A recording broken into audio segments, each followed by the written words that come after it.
Story from Reddit. My family moved into a nice, fairly new little subdivision when I was about 6 years old. There was a little patch of woods in the backyard, probably about a half a football field deep, that separated our house from the house behind us. I remember there being a fallen down tree that my twin sister and I would jump around on. It was still rooted to the ground, just bent over, so it was bouncy when we jumped or walked on it.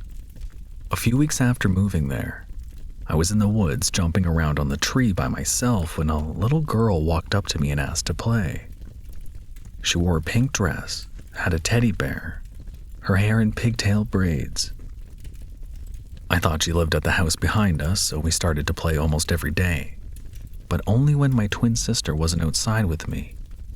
I remember my parents just laughing at me when I talk about her, and having little whispered conversations with my other family and neighbors about my new friend.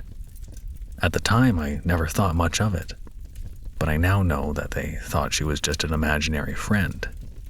I mean, my twin sister had never seen or played with her, and neither did my little sister, who was 3 at the time. She wouldn't come around if they were out there with me, and she always hid from my parents if they came outside while we were playing. One day when we were playing, it was about to storm, so I told her we needed to get home. She told me she didn't have a home, and I immediately invited her to stay with me. I asked my mom, and thinking she was imaginary, my mom said yes. She spent the night with me, and the next morning I got up and went to school. I never saw her again after that. Years later, I was writing a creative nonfiction story for my creative writing class. I decided to write about my imaginary friend, and asked my parents what I used to do with her and what they remember. That's when my mom told me that, apparently, that day when I went to school after she spent the night, my mom was home cleaning the house. The electronic toys in our playroom kept going off, making noises or winding up or walking on their own. It started to freak her out after going to turn them off a few times, and eventually she brought the entire toy box downstairs and put it on the couch to go through and figure out which ones were going off. She said she thought they needed new batteries, or that we hadn't turned them off all the way or something. My mom has always been kind of sensitive, and had seen spirits before, but only in a few instances. So she didn't really think ghost when it came to the girl because she never saw her. But the toy still freaked her out since she knew that I had let her spend the night before. Anyways, she started vacuuming the living room, and as she walked past the stairs, she saw a little girl with a pink dress, teddy bear, and pigtail braids standing at the top of them.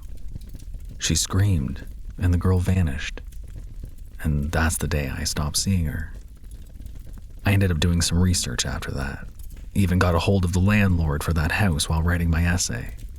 I never found anything about a girl dying in that area, or the previous owners losing a child or anything like that. Before the neighborhood was built, it was just a forest. There was a gas explosion in the town in 1957, which killed, I think, 12 people.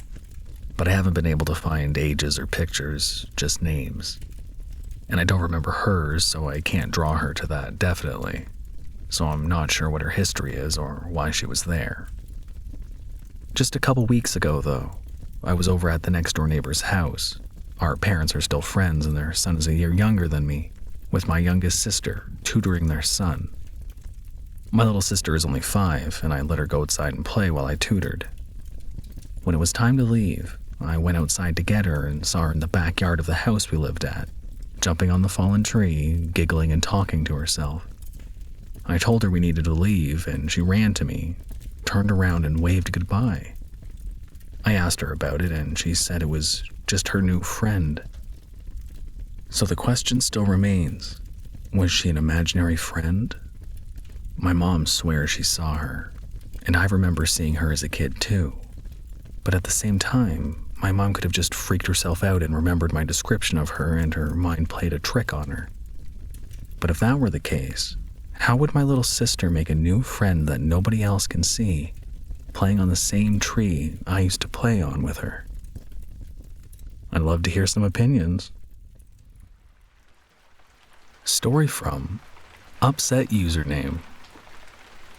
So this happened to me when I was about 5 years old, so kindergarten. I used to live in an old town that had a population of about 265 residents, all French-speaking community, and my family was not. We moved into this house, and it was a very dark house with not many windows and a cheesy pink cross in the garage. Many things happened in this house, and this is just one story. I was a little kid just hanging out in the basement shortly after we had moved in, and I was sitting on the only big chair I had of my own in the basement. As a kid, I was totally stoked to have the entire basement to myself. It was completely finished. As I was sitting on this chair, I had a bottle I was blowing over the top of to teach you how to whistle, so I was practicing. I suddenly had a shadow fall over me, and I started to talk to whoever was standing behind me, thinking it was my dad. "Hey, look, Dad, I can do it. I can whistle." Whatever it was suddenly grabbed my shoulder. At first it was just a hand, but soon it was a lot of pressure to the point I winced and screamed out, "Hey, that really hurt, stop." I turned around at this point. There's nobody there. I am quite freaked out at this point, so I call it to see if my mom is in the laundry room. No answer. I bolt upstairs and my mom is in the kitchen. I ask her if somehow she came downstairs, grabbed my shoulder, and then magically made it upstairs in a flash. She said no. I told her what happened, and she kind of didn't believe me at first. Then I moved my shirt. And clear as day, there was fingerprints on my shoulder, and a bruise was left behind. This is just one of many incidents that happened in this house. Story from Apprehensive Rip 752. I've been waiting to share this story for years. It is easily the most visceral experience I have ever had, and it started with an innocent after-work drink when I was working in London quite some years back. I'd agreed to meet an old work colleague at a pub in the Strand in London near Waterloo Bridge. I'd never been there before, and the pub was cozy, small. I think it was called the Savoy Tup or Tap. My ex-colleague, let's call him Tim, was there when I arrived, and he managed to get a small table and a couple of seats tucked into a corner of the pub beside the bar. We were a bit cramped, but we were thankful to be able to sit. After our first pint, Tim went to get another round. That's when I saw her. As impossible as it was, I felt there was suddenly someone standing in the small space between me and the wall. There was no way anyone could have squeezed past me without noticing. They literally would have had to climb over me. I turned around, and against the wall there was a young woman, early 20s, staring down at me.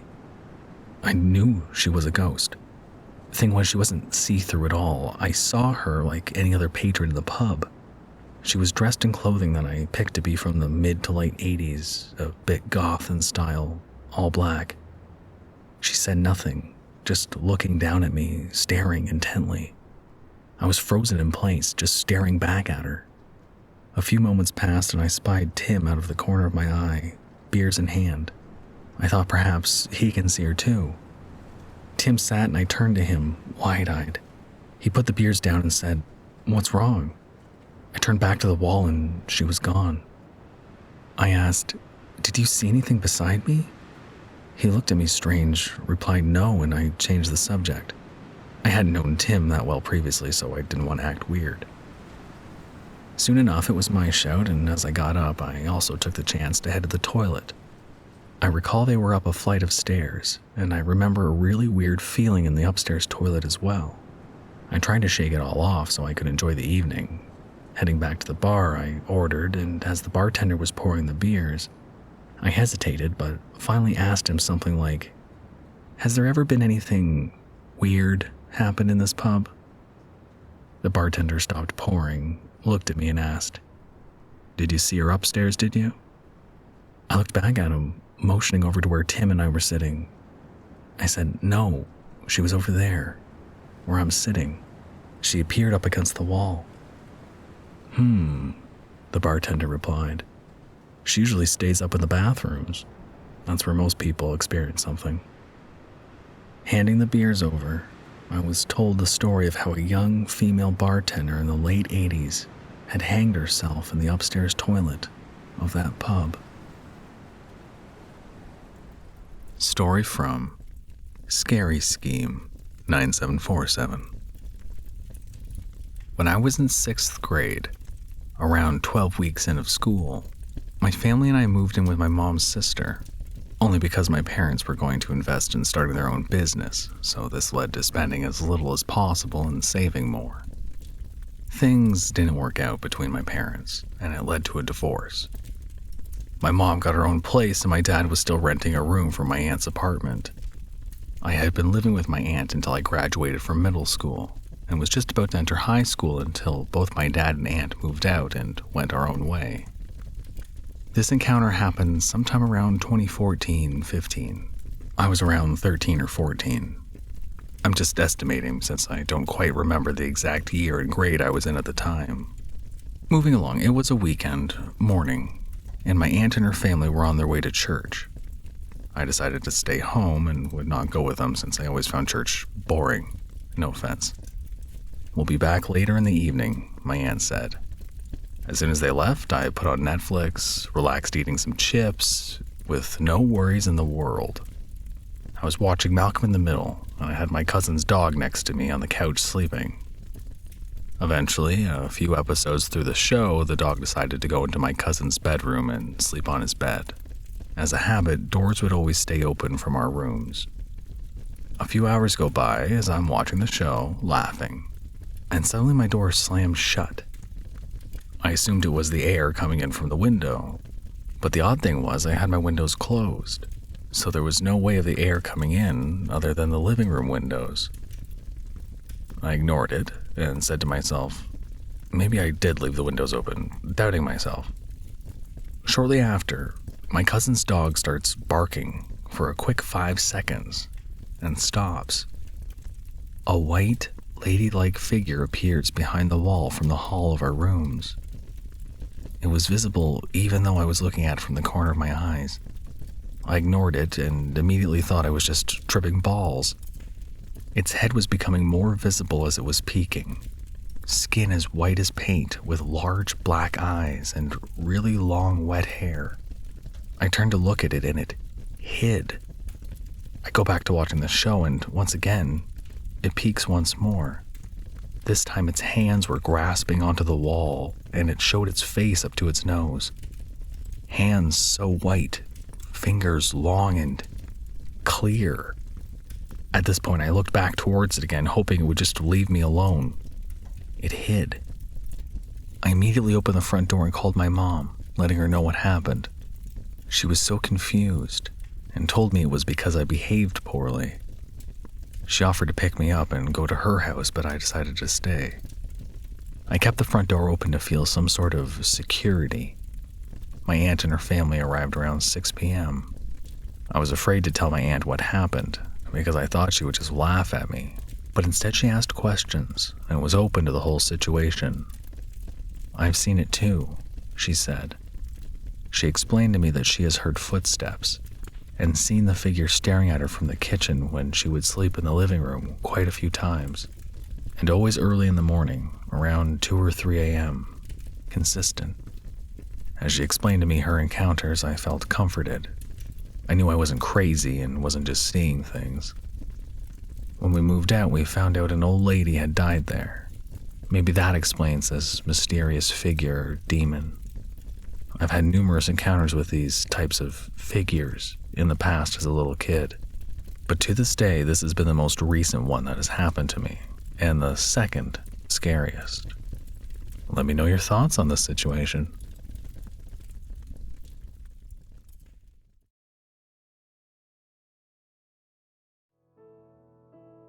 Thank you for listening. You can probably handle another horror story, right?